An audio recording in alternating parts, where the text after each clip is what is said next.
One. Welcome to the February 22nd, 2022 meeting of the West Clermont Local School District Board. Mr. Romano, would you take roll, please? Yes. Mr. Rudy. Yes. Mrs. Delaney. Yes. Mrs. Brinkman. Present. Mr. Chumley. Present. Mr. Patton. Present. All present? Okay. We am I supposed to read that executive session thing? Okay. We are going to be going into executive session for the purpose of considering the appointment, employment, dismissal, discipline, promotion, demotion, or compensation of a public employee. So moved. Okay, a second. Second. Okay, second. Any discussion? Okay, Ms. Romano? Mrs. Brinkman. Yes. Mr. Chumley. Yes. Mr. Patton. Yes. Mr. Rudy. Yes. Mrs. Delaney. Yes. 5 yes. Okay, we will return, call the meeting back to order after executive session.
Okay.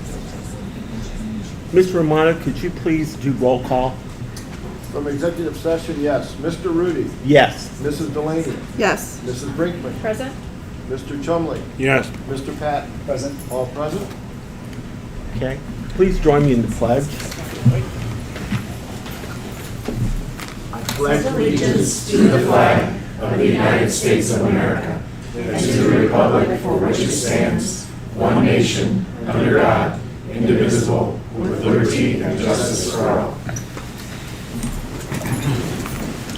Okay, State of the Schools presentation. We're starting our board meeting a little differently today. We're excited to share with you our State of the Schools address. On behalf of the board, I'd like to thank you for tuning in, for allowing us to be part of the shaping West Clermont's our past, present, and future. Tonight you will hear from our superintendent, Natasha Adams, about where we've been and where we're going. Then Treasurer Dan Romano will talk about what is required for the district's next chapter. As always, together as one community, we learn, lead, succeed. Natasha? I'm so glad you were able to find us down here. We're pivoting a little bit tonight. Thank you all so much for joining us, for taking the time out of your busy schedule to learn more about the West Clermont journey and where our roadmap is leading us. The State of the Schools report is designed to help you know where we've been, where we aspire to go, how we've been disrupted, where we are now, what's up ahead, and what your role is in our partnership. It's truly a great chance to celebrate the progress of our district, to honor the hard work of so many of you are in this room, and a chance to look ahead to all the opportunities before us. Recently, we mailed out a 2022 State of the Schools brochure to all of our families and community members to help tell our story, to continue to celebrate our progress, and to invite you to engage with us in upcoming town halls so that we can hear more about how your lives have been impacted through this pandemic, how you see the need for schools to change, and to hear more about what your priorities are for West Clermont's future. To truly understand and appreciate all that we've accomplished, we must first look in our rearview mirror. As recently as 3 years ago, West Clermont faced an uncertain future. The district had made cuts to services district-wide and was operating with a cost per pupil that was 24% lower than the state average. This means that our students were experiencing gaps in programming and services, and we were on the verge of being placed in fiscal emergency with the state.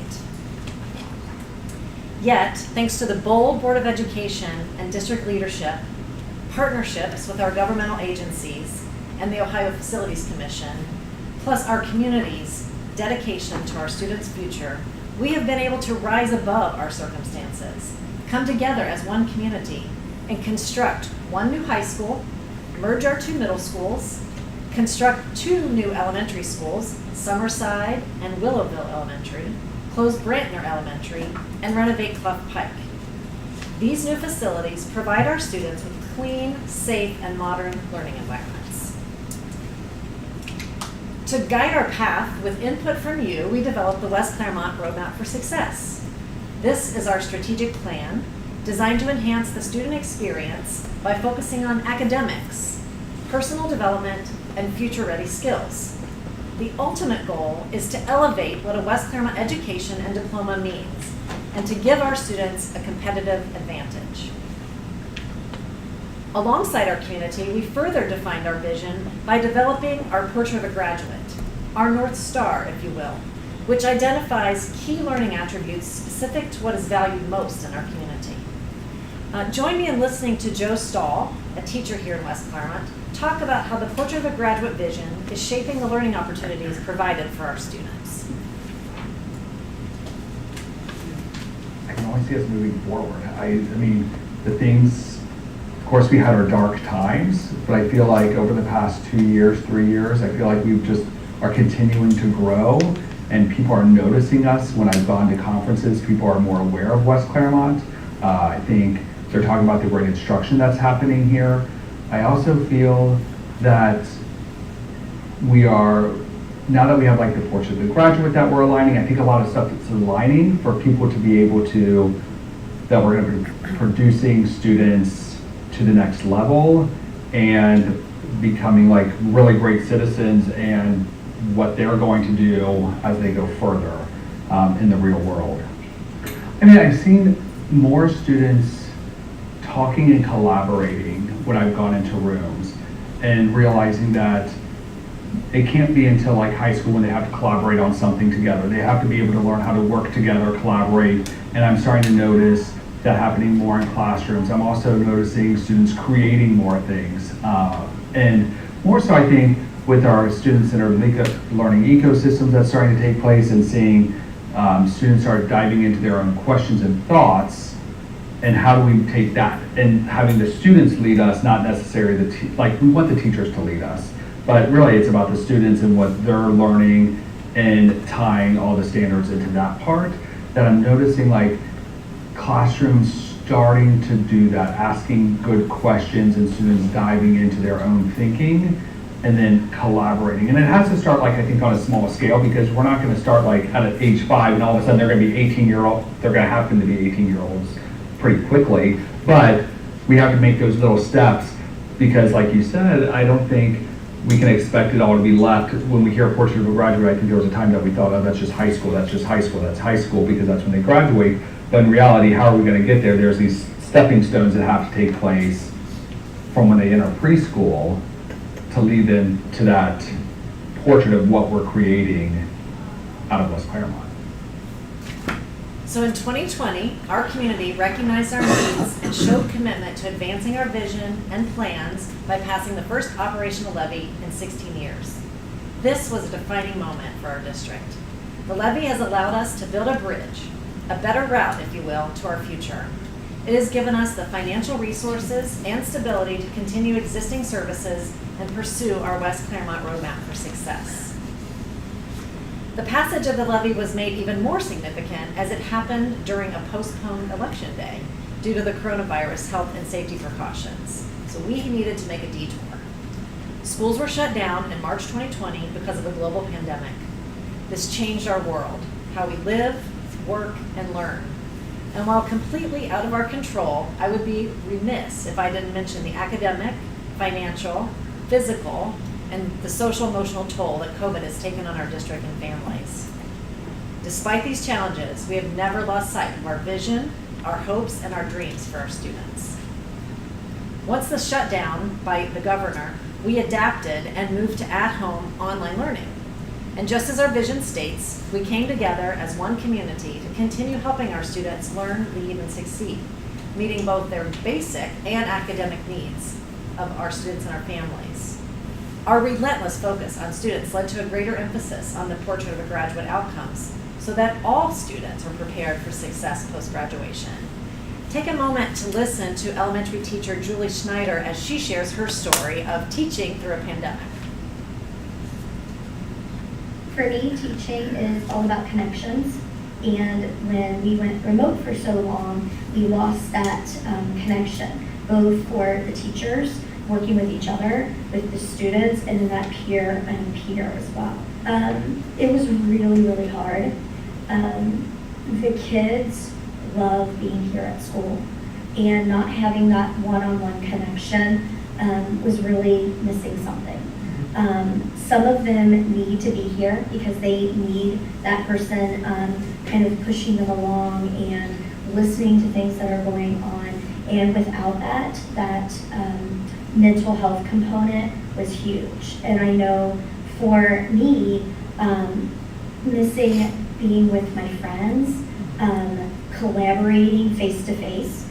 We don't do any lessons on our own. We plan everything together. And without that face-to-face and being in the building, being able to pull all of our resources, it was a really, really challenging time. Mm-hmm. So it's been so much better this year.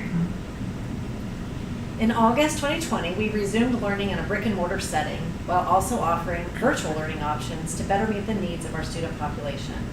We remained student-centered by staying in close contact with our families and incorporating their feedback so that our students could continue their learning in a way that worked for them. And during this time, we learned living our vision, which to us means that we're ensuring all students have a sense of belonging, that they're cared for, and that they're connected with by adults, that we provide meaningful, engaging learning experiences, and that we help students assess their own talents and skills and aspirations for the future, and that we inspire each student to lead their own path toward their goals. We learn that through these unique experiences and circumstances, how our world is changing and how our work here is more important than ever. And just about a year ago from now, we were all learning of our additional state and federal relief funds to support our COVID response and the impact of growth and development on our students and our staff. We were also beginning to plan for mass staff vaccinations, summer learning programming, and for our students to return to our buildings in the fall. There was a strong sense of hope that we would find some sense of normal as we looked to the new school year. We began to see up the road again, never losing sight of our destination. And we are extremely proud of our efforts as a district to not get off course, but to leverage these unique circumstances to accelerate our vision and improve the student experience. And then there's this year. Most educators report this school year as being the hardest school year of their career. We've had to overcome the Delta and Omicron variants, operational challenges such as needing to cancel bus routes and have school closures, shifts in schedules, substitute staff shortages, and a large number of learning and behavioral challenges. Through all of this, we remain grateful for our dedicated staff, awesome students, and supportive families as we weather these challenges and circumstances together. For all that we've been through, there is a silver lining. As the result of the levy, the COVID relief funding, the additional and unexpected revenue from property reappraisals, and the collaboration with our associations to reach a 3-year contract agreement, we are able to keep our commitment to the voters. We've branded this as our Onward and Upward Investment Plan in the spring of 2021.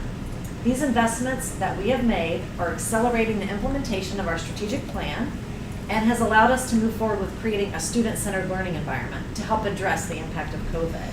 And through the plan, we've been able to put our foot on the gas and to advance our efforts to reimagine, reinvent, and modernize the student learning experience. And a few examples of these investments include our one-to-wolf technology and broadband. We were able to speed up implementation of our technology plan, which provides a Chromebook to every student. We also were able to expand broadband access on all of our campuses and in student homes. The original plan called for a 5-year rollout. We did it in 1. We also had extended learning opportunities offered, such as summer school and after-school programming, to help our students gain needed skills and tools to advance their growth. Here are 2 middle school teachers, Kendra Ackerman and Amy Kemmer, to discuss the benefits of additional supports for students. So here at the middle school, this year we had the opportunity to collaborate together and create this fun, exciting program for students when they stay after school to focus on some math skills, reading skills, problem solving. They've been playing a lot of games and having fun, but then learning at the same time. And they almost are like ask questions like, what skill are we learning? They asked us last night. Yeah, I was going to say, it just happened last night where we were playing a strategy game, and so they didn't even feel like they were learning anything. And when we were pointing out some of the things that they were getting to work on, we were like, oh, okay. But they were having fun, and we said, learning can be a lot of fun too. So it's been an awesome opportunity to work with colleagues after school and really help kids. I know I've been able to develop some relationships with kids and just try to close some of those gaps, but even not just academically, but just simply socially and like social emotional wellness. I think a lot of them really need that connection. Well, the idea was just to get kids engaged in learning in a different way. And so, like, one of the activities we did last week was we had homemade Play-Doh, and they were creating 3-dimensional shapes, and then they predicted what 2-dimensional shape would come with once they cut it, what that would be. And that's one of the math standards, but they didn't realize they were just building shapes, and they were really seeing it and visualizing it. Yeah, it's just been an awesome opportunity, like we said, to have kids be able to use their skills and just hone in on some of those standards that maybe they needed extra practice with, but in a hands-on way. So the idea was just simply, let's make learning as fun as it possibly can be, because sometimes some of these students are a little bit leery of school and don't have as positive a relationship with learning. And so they're here, and our numbers, we were kind of scared that maybe the numbers would start to go down, but they've actually stayed steady. We've actually had people join in and want to come because they've heard that, you know, kids are having some fun. Yeah. And so it's just been a really great experience, like I said, working not just with colleagues, but really building relationships with other kids. We've also been able to expand specials at the elementary level, including music, art, and physical education, expanding to 4 days a week. We've invested in a new math curriculum development process that's district-wide, PK-12, for the first time in over a decade. A team of teachers and administrators are working together to bring new resources and updated approaches to help teachers implement engaging mathematical practices. Listen as Beth Flanagan, one of our teachers, shares some of this work in action. What I've already had the opportunity to witness this year is watching teachers step out of their boundaries a little bit and try some new things that in the long term is going to benefit our students even more. Just looking at the K-2 grades, looking at the abilities to use manipulatives and building that concrete understanding, getting kids to understand conceptually why things are happening, where the math comes from. It's not just a set of numbers on a piece of paper, it's an actual application of the math and getting kids to see the benefit of doing those types of things. And as that continues to grow, as our kids get older into the, you know, the 3, 4, 5 grades and even beyond that, we're going to see kids having a deeper understanding of the math and not just being what we call a plugger and a chugger. We don't, you know, we want kids to be able to understand what's happening and be able to problem solve. And I guess that's my biggest one, is that I think that we are going to see long-term results from is kids not just giving up because the one way didn't work, but they are learning multiple strategies of how they could get to the end result, which is going to benefit them so much as they get older. We've also been able to provide additional wraparound services to address the social emotional needs and the career future planning needs for our students. And we've been able to enhance our service delivery model for diverse learners, including additional professional development, new models of service delivery, additional paraprofessionals, and new school psychologists. We've expanded our WC Your Future programming and a discovery class inside of elementary. These are opportunities at the secondary level and for elementary age kids that help them explore their interests, expand their creative and innovative thinking and problem solving skills. And so we'd like for you to watch this third grader, Emma Spradling, who is a student at Amelia Elementary, share her experiences in the discovery class. It's like you can learn different things in one subject. If you're in like math class, you'll learn that in discovery, but you'll have fun while doing it. You're basically like reading to other people about like your project and how you did it. So it's kind of like reading too. So you get to read to other people about your project. And what I mean about math is because you're basically learning a lot of subjects when you learn math. You get to like make your own game board. You get to like make the blueprint, like make your own robot and stuff. It's teaching me how to like code, and it's teaching me that I want to be an engineer when I grow up. I'm learning it in discovery. We're making like a blueprint, and my friend was telling me her thinking on what she was wanting to do, and I thought about it, and I asked her, can we add this to add it to make it better? We talked it through, and we said, and we tried it out. It ended up working, but if it didn't work, then we had to think of something new. It's just like a warm place for people to feel happy. It's one of my favorite subjects in discovery class, because you can just experiment with new things. We also have focused a lot of effort on leadership development so that we can create a team dedicated to high performance, academic outcomes, and to transforming our district's culture. We've expanded our family and community engagement opportunities, including a district-wide About Face team dedicated to enhance how we work with our families, the Citizens Advisory Commission to study the middle school start time, and the WC Your Future community asset mapping sessions to link community partners with classrooms. Watch this video to get a better picture of our long-term plans with our community partnerships.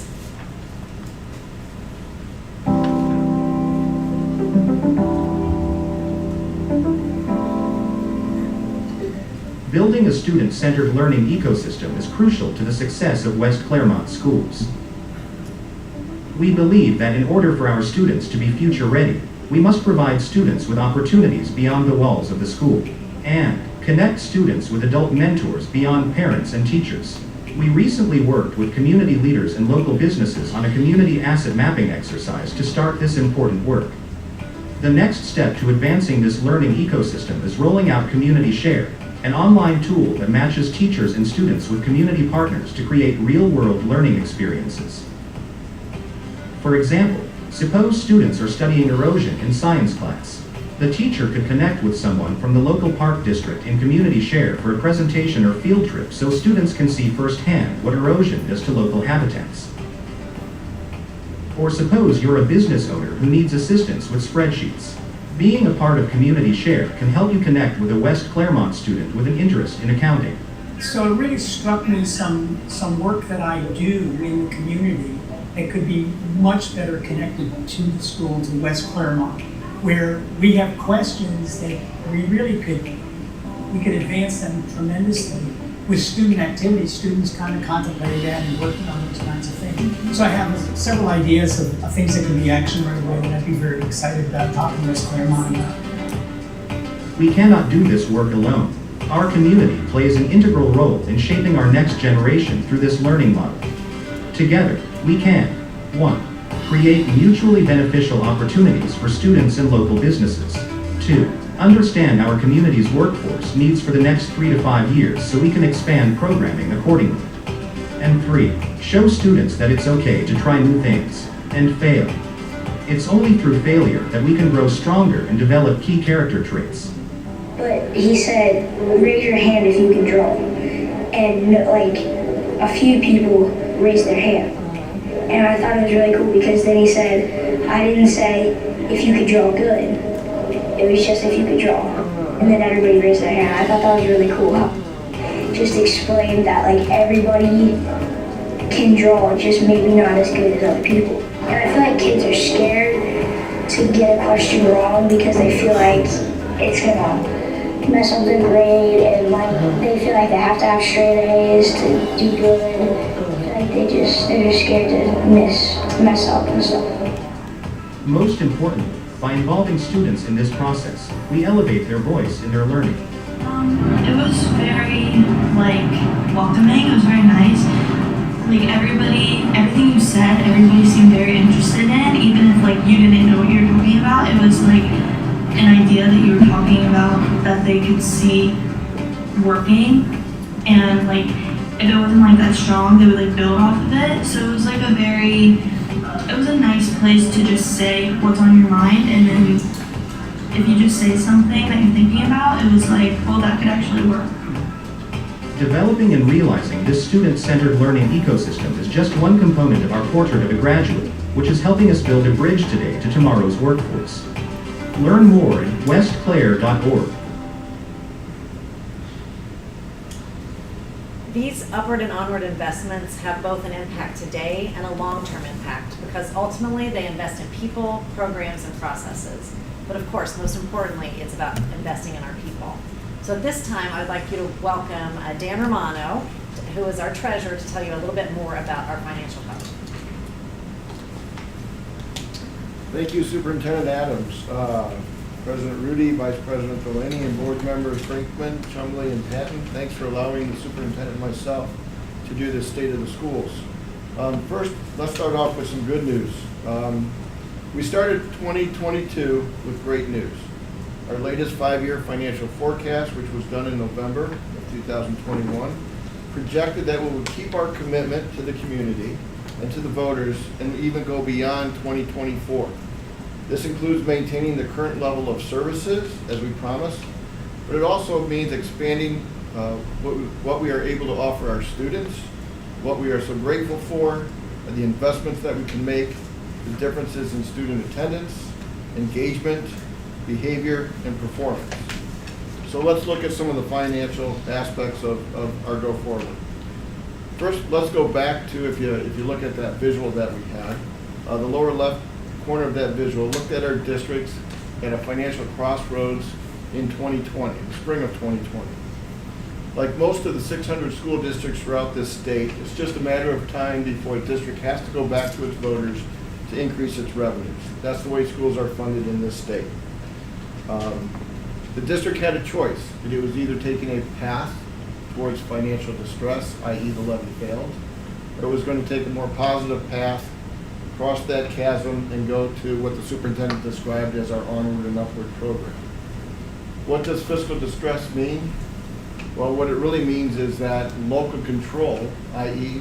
The decisions made by the Board of Education, would be converted to a panel that is appointed by the State Board of Education. Fiscal distress means that because you don't have enough funds to run your school district, someone else will make those decisions for you. Gratefully, though, the people in this community stepped up, even in the midst of a pandemic that blanketed uncertainty over every decision that was out there. The community stepped up and did pass that levy. So what's that mean? Where are we? So the chart that we display describes our cash balances.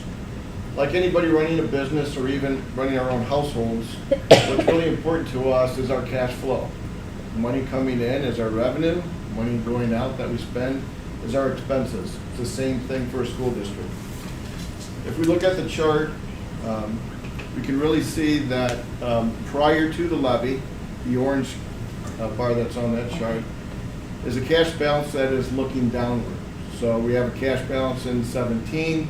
It is eroding down to about $77.5 million in FY20.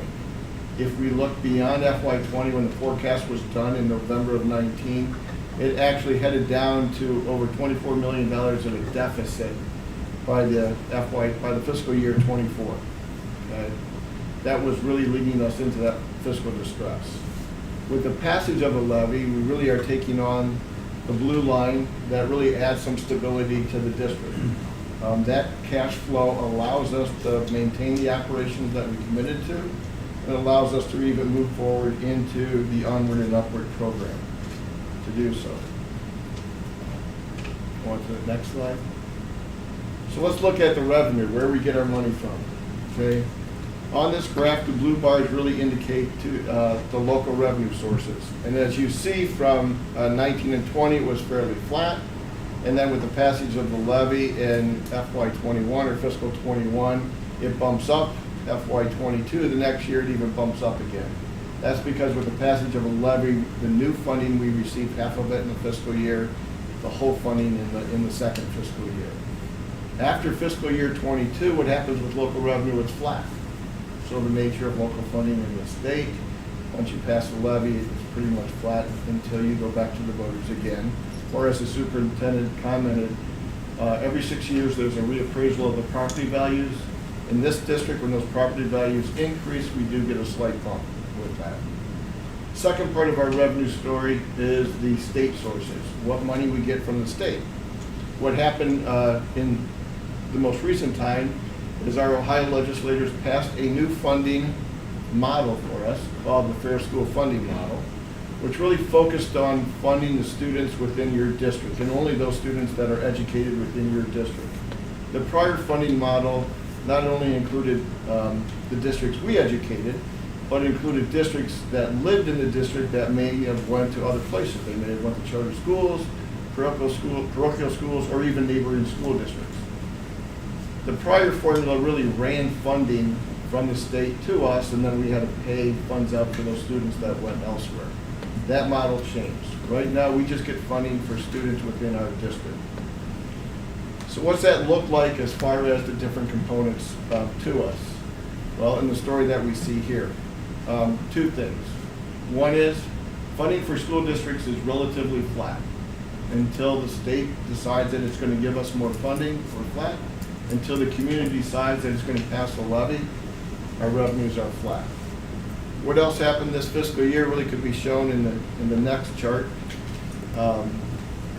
In 2019, we were somewhat equal partners with the state, i.e. our local community was.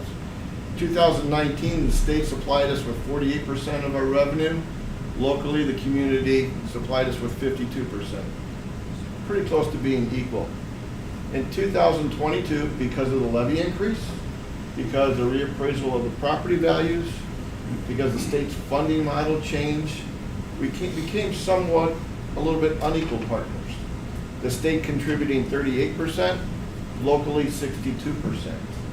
And as we move forward and we see that the revenues are flat, that's going to stay the same until the decision is made whether the state decides to give us more and or we need to go back to the community to raise more funding for the district. Let's look how we spend our funds with it. Out of 607 school districts within the state, everybody pretty much spends the money the same way. They spend it on instruction, they spend it on instructional support, administration to guide the instruction, the facilities, transportation. Within the state, the school districts, within small percentages, all spend the money the same way. One major difference for this school district can be seen with this chart. For West Clermont and FY21, in the last fiscal year, that's the data that we have for all school districts in the state, we spent $10,425 per student. When we look at two comparison groups, we fall way short. When we compare to the statewide average, we are in the lowest 6%, even with counting some of the additional money from the levy. We are in the lowest 6% of dollar amount spent per pupil. When we look at similar districts to our size and to our demographics, the way the state does this, there's 20 districts it looks at to compare us to. We spend over $2,000 less than those districts. In fact, when you line up those 20 districts, we're at the bottom of those 20 on how we spend our money. Over the weekend, I was really contemplating what's that really mean. Okay, you can see the numbers there: 10,425, 12,740 to the similar groups, $2,000 different. What does that mean? We have 8,200 students. When I multiply that out, that number comes close to $19 million a year that other districts, the state says, are very similar to us. They're spending $19 million more per year in their districts. What else does that mean? Break that $19 million down to a classroom. Okay? If you look at the number of teachers that we have, the number of classrooms that we have, that means that those similar school districts are spending, on average, about $49,000 more a year to support the classroom, in the classroom, to guide that classroom for those efforts. What's that mean to this district? When I first came here almost 2 years ago, you know, I was told that we are a very lean district, okay? And I think lean can be a very positive thing when you're efficient and effective, and we are. We are very efficient and effective because we have to be, okay? We want to be, but we also have to be, okay? Not just by choice, okay? But there's also a lean where sometimes you're doing without things that you really need, that our students really need, that our staff really need, that the administration needs, that the board would like to make decisions on so that we can have it. So that lean we need to work on a little bit more to do that, and to go forward with, okay? I think we're truly really redefining the phrase doing more with less, okay? And that doing more with less really needs a lot of creativity and innovation on how we do things. Especially if we go forward, if locally we're going to contribute 62% and the state's going to contribute 38%. We just really need to be advocates for what we need to do, for what we need to get from the state with it on those things. On a different note, there is a bright side to everything. As the superintendent talked about, there is, you know, a silver lining within the past year and a half, and that was the $14 million that we are receiving from the American Relief Funds. Okay, $14 million is to be spent over the next 3 years, okay? That's a total for the 3 years, not each year, but the total for the 3 years. And that's what's really fueling our upward and onward program, combined with $3 million from the reappraisal, and combined with, as the superintendent mentioned, the commitment and the collaboration with our staff to go forward with the 3-year contract. That allows us to look 3 years into the future with some knowns on staffing, with some knowns on compensation and on benefits to do that. It does really help us out to do that planning rather than 1 year at a time, but to look out on a three-year horizon with it. I would ask you to do one thing as the superintendent comes back up, is to really listen carefully on the uncertainties that we go forward with. Those uncertainties can be one of two things. They can be challenges that we have to overcome, or we can look at them with some creativity, with some innovation, okay, and turn all those challenges into opportunities. I think the main thing to us is we know that everything we do has a dollar sign behind it, one way or another. It's going to cost us something, it's going to save us something. But when we look at those challenges, let's look at those as opportunities to see what we can do with those.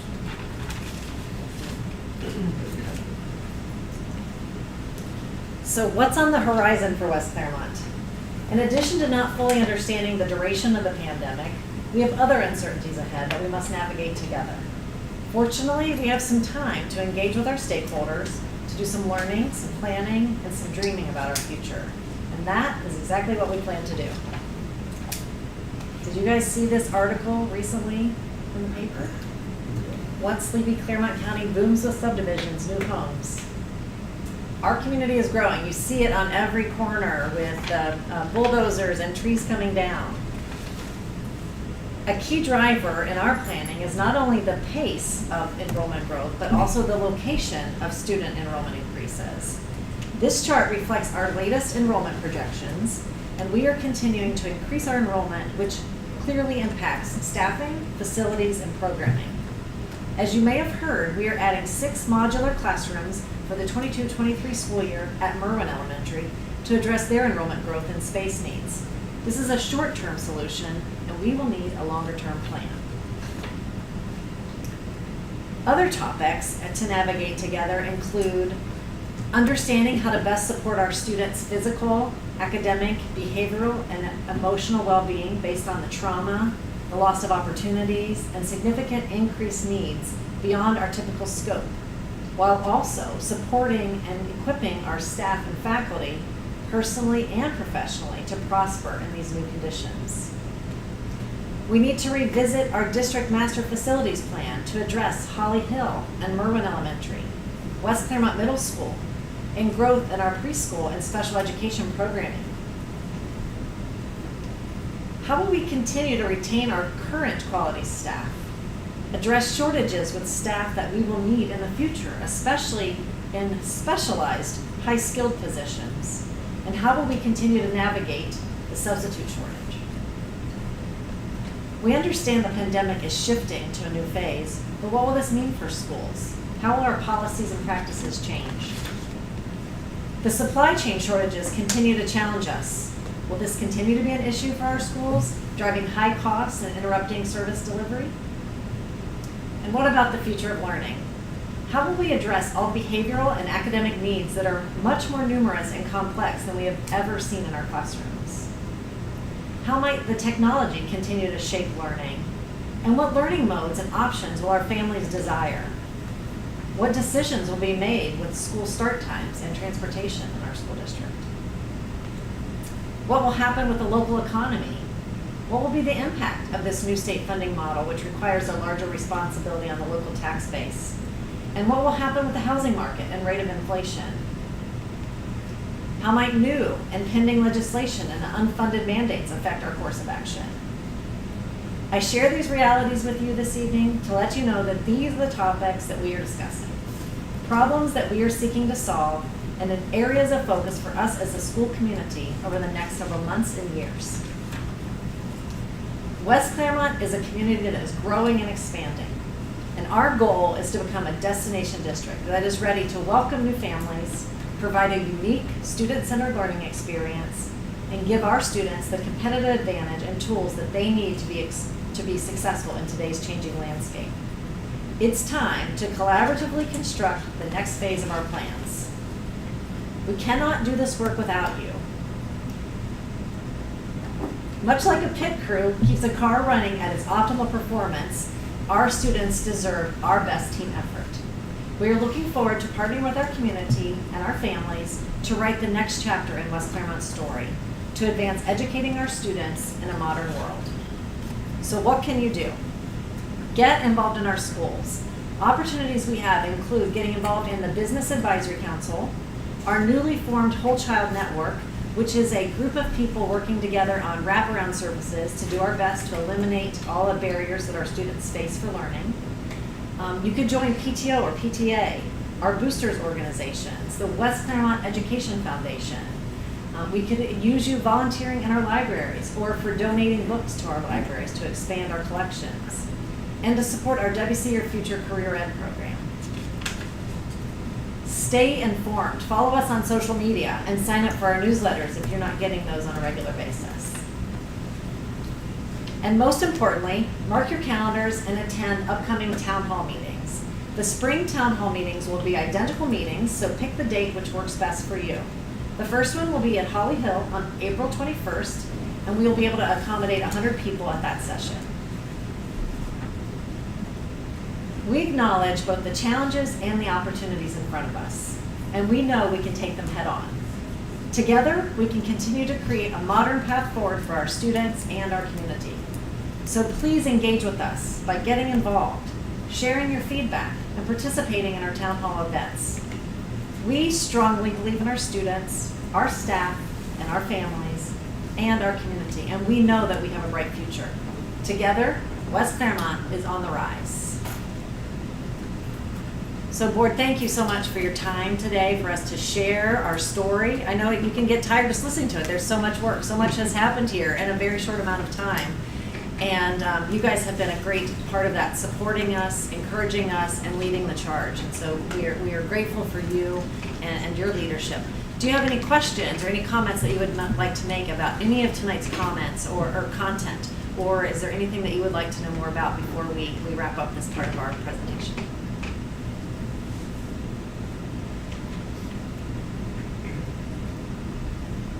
Okay. Well, Mr. Overby.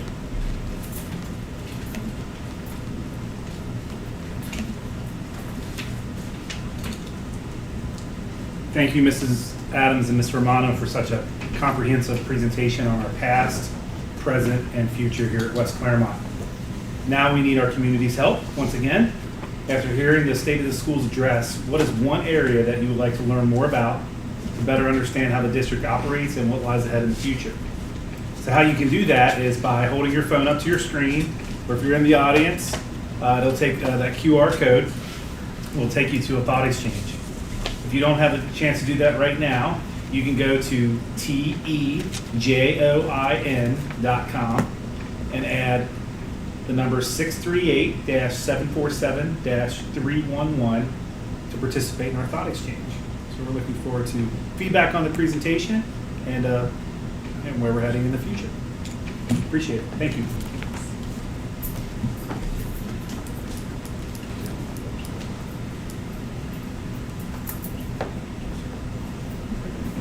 Any questions or comments, board members? Okay, going on to number 5, agenda 5.01, looking for a motion to adopt the agenda as presented. So moved. Mrs. Brinkman, a second. I'll second.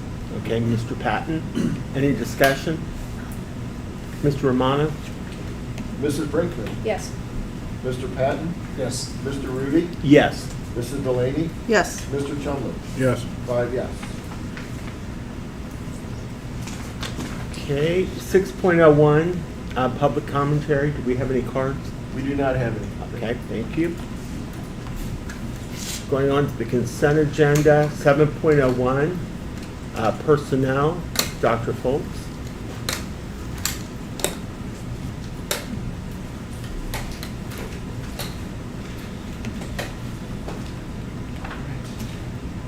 Good evening, members of the board, Mrs. Adams, Mr. Romano. In front of you is the personnel agenda for February 22nd, 2022. On the agenda today, we have the resignation of a cafeteria worker, resignation of 2 cheerleading coaches, and a rescinding of a probationary contract of a custodian. We also have the proposed hiring of Nathan Mahan as our WC Your Future coordinator, a pre-kindergarten teacher, and paraprofessional aide. On the agenda as well is the proposed transfer and reassignment of 4 administrators to better reflect the needed scopes of work and to right-size the restructuring of the administrative support for the middle school. We have the proposed approval for supplemental contracts for spring coaches. Included in this agenda is also requested unpaid leaves of absence, the hiring of classified substitutes, and multiple school volunteers and student teachers. Finally, we have multiple pages of proposed stipend lists for teachers working with our extended learning program supporting our students after school. This concludes the review of the personnel agenda submission for your consideration. We have a recommendation for the, no, we don't have to do that, It's sorry. consent, yeah. We'll skip on. Okay, 7.02, overnight field trip request. Good evening. Tonight, as part of our consent agenda, we have 3 overnight field trip requests for your approval. The first one is for our Business Professionals of America. It's for students to participate in their state leadership conference. All of these overnight field trips that we have for you this evening are related to students participating in state leadership conferences. So the BPA conference is March 9th through the 11th in Columbus. The second field trip is for our DECA organization to participate in their career development conference that is occurring just after the BPA conference. The DECA conference is March 11th through the 12th.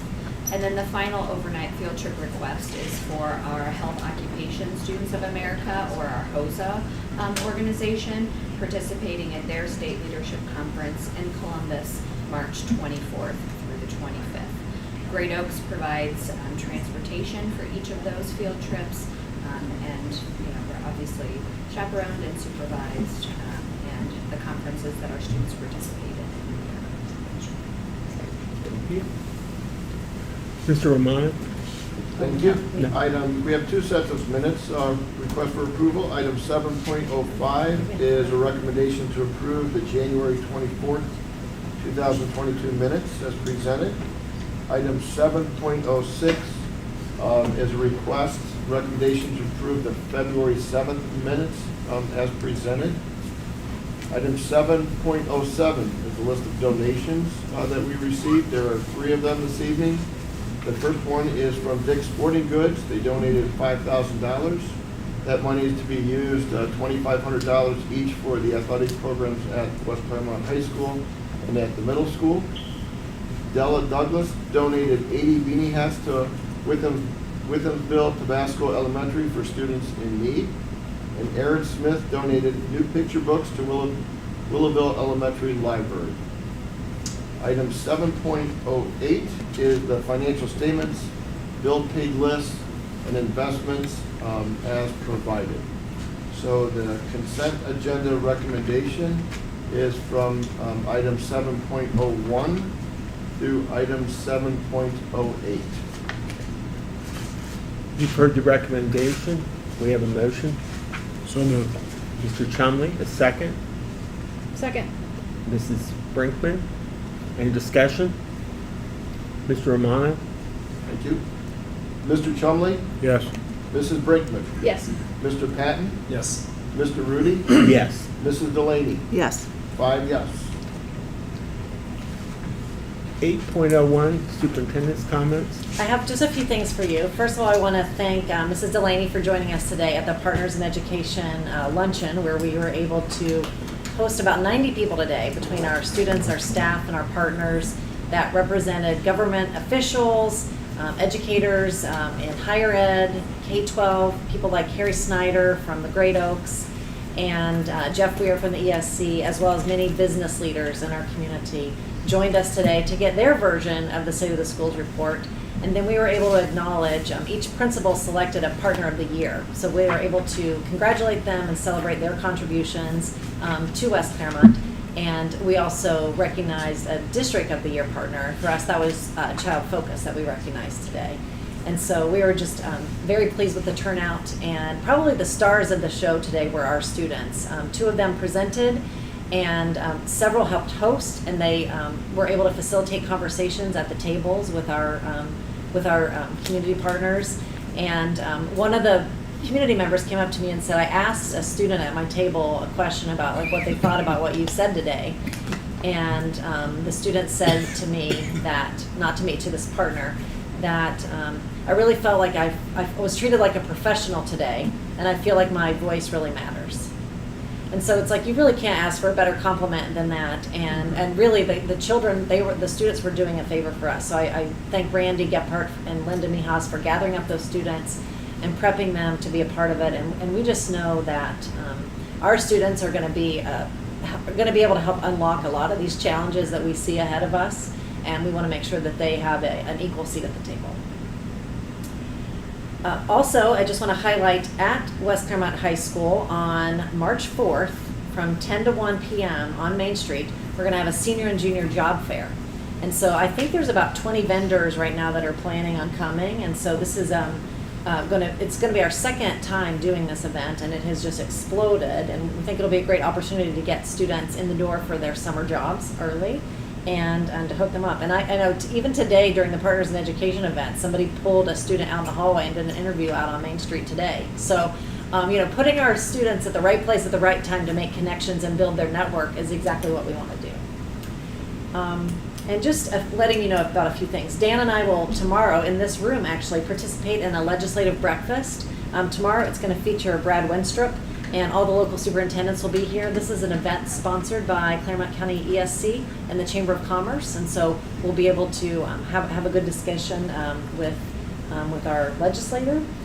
And I just want to highlight some of that. And we're going to have Lily come to a school board meeting, but just this week I was able to watch Lily Workman, she's an 8th grader at the middle school, give her speech in front of a panel audience because she has been selected as Student of the Year for the Jeff Weiler Boys and Girls Club. And she was competing with students across the city to be the city representative. And that girl's impressive. She did such a great job telling her story and really speaking from the heart. And so I want you guys to meet her. So we're going to invite her to a future board meeting, but we're very happy with Lily representing West Clermont as Student of the Year. And then finally, as you all know, it's Love WC Week. And tomorrow it's going to be dress like a storybook character. The next day is dress like who you want to be when you grow up. And Friday is West Clermont Spirit Week. Already Jeffrey and Tina are working on, there's been over 1,500 shout outs that have been sent through our office, so that we are going to be celebrating a lot of good cheer and goodwill throughout their school district. And part of our give back this week is a service project where each school is collecting something. So the elementaries are going to be participating in contributing to IPM, one of our great partners, and the West Clermont Middle School and High School will be supporting the Wolfpack Pantry. So we're hoping this is another great week of fun. We will be sharing lots and lots of pictures and some digital storybooks on social media this week. And we just hope it's a great week for everyone to kind of reflect on how far we've come and know that we have accomplished great things together. So that's it. Do you guys have any questions for me? Okay, 9.01, treasurer comments, Mr. Romano. Thanks, Mr. Rudy. 3 comments this evening. First of all, each month I provide a comparison of our current general fund activity as compared to the most recent 5-year forecast. And if you look at the one that we did for January, especially in the state revenue sources, you'll see some of the line items appear to be a little bit off. That was because when we did the 5-year forecast in November, we were still under the old model. The state had not given us the update yet. So my recommendation is going to be is that in March and April, latest April, but in March, we redo that forecast for you, get a little bit more alignment in the funding, some of the funding line items, so that it aligns better with that funding formula from the state. So we'll be working on that. Second part with that financial report is, again, as I mentioned in the past, January is our low cash flow point with it. You'll see that in this report. We still ended the month cash-wise with a little bit over $10 million. Our property tax receipts start coming in February, which they have been coming in. So you'll see that build up in February and March as we go forward with that. Third thing is, as we're putting our budget together for next year, compliments to the superintendent, the administrative staff as we're working on that. As mentioned in the past, a little bit different from the prior year. We're not just working on 1 year, but we're looking at doing a solid 1 year for the 22-23 fiscal year. But we're also adding to that 3 years of a detailed spending plan. So as you listen to the superintendent talk about, that horizon going farther out, we're putting the financial numbers behind that in the budget. So we'll just not have one budget year, but a spending plan of 3 years to follow that. A little bit more of a detailed roadmap financially for the district. So compliments to the staff. Not an easy thing to do. Amidst working on their regular jobs, they get to work on that as well. So compliments to them. Thank you. Thank you. 10.01 board comments. We'll start with Mr. Patton. Any comments? Not necessarily. I'd like to compliment and thank the community for their support for the board and for what they do, as well as all of the support staff that we have as well. Mrs. Brinkman? Besides thanking Mrs. Adams and Mr. Romano for the great presentation, I know that your day-to-day operations takes a lot of effort, and for you to put together a robust presentation of the state of the schools is very much appreciated. Thank you. Mr. Chumley? Yeah, I'll piggyback that. Thank you for the time and energy you both put into this. There's a lot of information and opportunity. I just hope people take advantage. Mrs. Delaney? Again, thank you for the awesome presentation and for allowing me to come and be with the Partners in Education luncheon today. That was amazing to see all of the leaders of our community all in one place inside of our awesome facility. And I hope that we have more who engage because those are the things that our students need. And the two students that spoke today knocked it out of the park. I was so incredibly impressed with them and all of the students that were helping. We have amazing things in our district to share with our community. So if people have questions, please ask. We have the resources here to answer questions. So, engage and ask questions. I would also like to compliment you both on the presentation.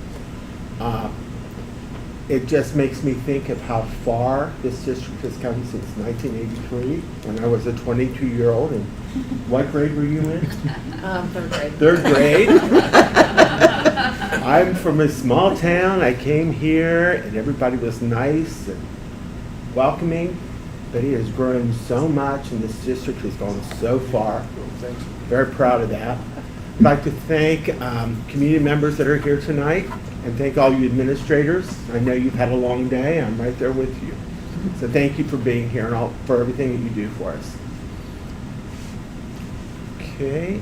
Do we have need for an executive session? We don't. We do not. Looking for a motion to adjourn. So moved. Mrs. Brinkman, a second. Second. Mrs. Delaney, discussion. Mr. Romano?